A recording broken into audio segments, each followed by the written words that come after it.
So I want you just to keep that picture in mind, or well, actually in your eyes, as we think forward on this sermon. As I was getting ready for this service, I was trying to find good music to go with Mary's song. And so I went on YouTube and looked at all of the many different songs that take the Magnificat and put it to music. And I noticed they had one thing, most of them had one thing in common, and that was that they were all about attitude, right? They were all about pride versus humility. And they typically at least avoided economics and politics and just made it all about what's going on in your heart. And well, first of all, attitude is important. I don't want to pretend that attitude isn't important, and getting our hearts right during this time of year, any time of the year, is one step, and so don't forget about that. And it's more than that. And so mostly we want to think this morning about one word in the middle of, or at the beginning of Mary's song, and the Greek word is tapeno. And tapeno is translated in various ways. We heard this morning it being translated as humble estate, right? Or lowliness. Sometimes in other translations, Mary describes herself as a humble or lowly servant. Right? And so usually the translation is about Mary's inner feelings. But also, and more importantly, I think this word is about inner and outer conditions. Literally, tapeno means not rising very far from the ground. So it's a metaphor to start with. It's a picture. And pictures are always open to interpretation, but it's good to start with the right picture in our head. So think about plants. And in plants, right, there are ground cover plants, that there are plants that just naturally grow close to the ground.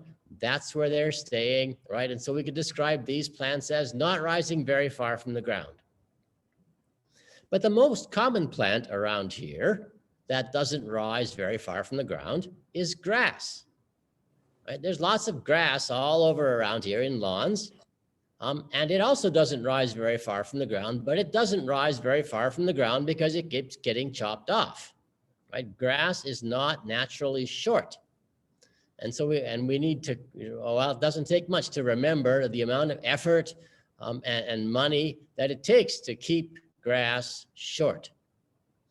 And maybe Mary is talking about being one of those people, that she thinks of herself as a grass person, that she'd like to grow tall, that she'd like to be tall and strong, but she keeps getting cut off, or maybe she keeps getting squashed down, right? So this is Mary thinking of herself as one of the grass people. Being of humble circumstance sometimes means being cut down, being oppressed. Maybe another translation would be being brought low. Now, again, I'm all for humility, right? Especially in other people, but that's not really what this is about. Because, I mean, so often in the church, the message is simple, right? Be humble, have babies, right? Guess who this message is for, right? Now, again, I have nothing against either humility or babies, but I don't think that's what this is about.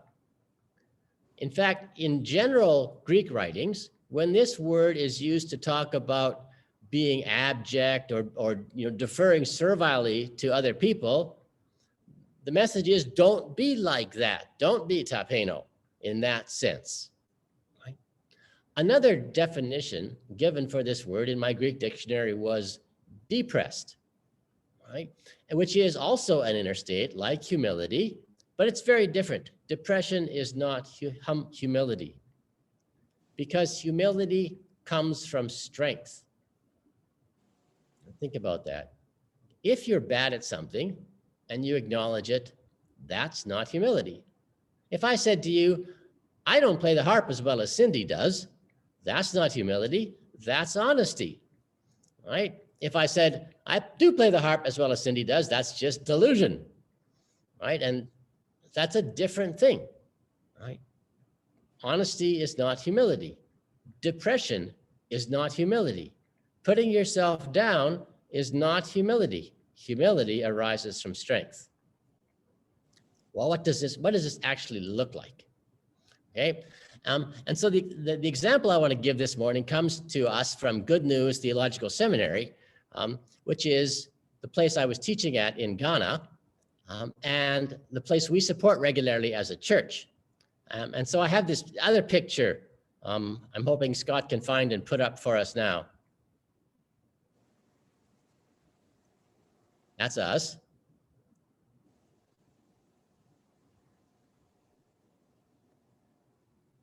There we go.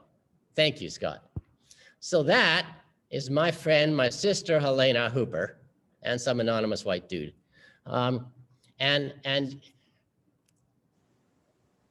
honestly, so anyway, this is Helena, and she works at Good News Theological Seminary in Ghana. She is Reverend Helena Hooper, and she recently posted on Good News Facebook page. And she wrote this: "We have visited more than 20 communities in the traditional area so far. And the question we keep hearing is Madam campaigning? Because no one has made the time to sit down and listen to them before.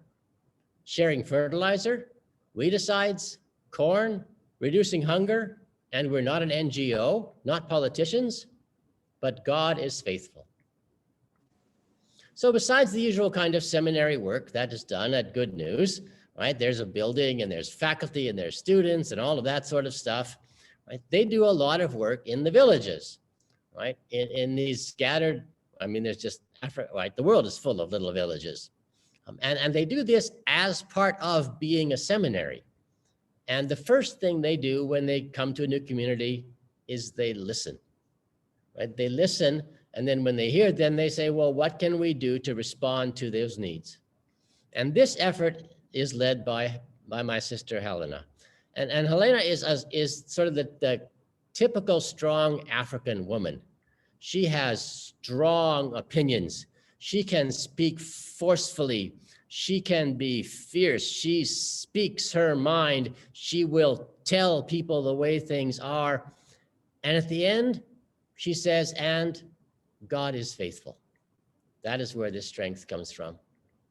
And when she says, oh, yeah, we went to 20 different villages, what she doesn't say is that she probably has ridden for like 6 hours in an uncomfortable minibus to get there. And the time I met her in one of these little villages, the minibus broke down and she actually had to spend a couple hours on the back of a motorcycle. And again, don't think Harley Electroglide here, thinking like a 125 Honda with this, right, with this woman on the back down the African roads. And if you want to understand what a Ghanaian road looks like, just ask Will. He'll explain to you Ghanaian roads, right? And the fact that she got out there like that also means she's got the same ride home, right? And at the end of that, and she arrives there, right, and does this quick transition to strong African woman, right? But at the end of this, she doesn't say, oh, look how wonderful I am, right? Oh, look at all the great stuff that I got to do. What she says is, God is faithful. And the people in the villages, they respond with, we're not used to have anyone listening to us. We're not even used to having anyone notice us. Right? The politicians come and they say, oh, blah, blah, blah, blah, blah. And the NGOs come and they say, here's the program we have. We're going to fix all of your problems.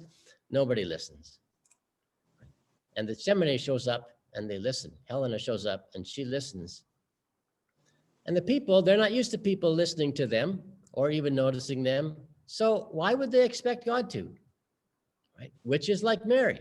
Right? This is what Mary is saying, that nobody's ever paid attention to me before. No one's ever asked me for anything before. And certainly, right, the great leaders of this earth have never showed up at my door before. How come an angel shows up? How come God shows up? Helena is also our link to joy, right? But this is supposed to be a sermon about joy. We'll get there, right? We got there now.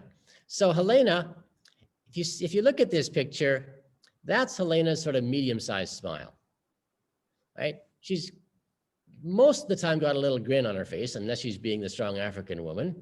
And if you bring her chocolate, her face her whole body just lights up. It's an amazing thing to see. But But for her, this joy, right, comes from the same place humility does. It comes from strength. Helena is filled with this, like it's just always a quarter inch below the surface. There's this joy. And at any moment now, even when she's right telling people or commanding or demanding, right, there's this grin that's just underneath the surface. And this joy comes from the strength which comes from God.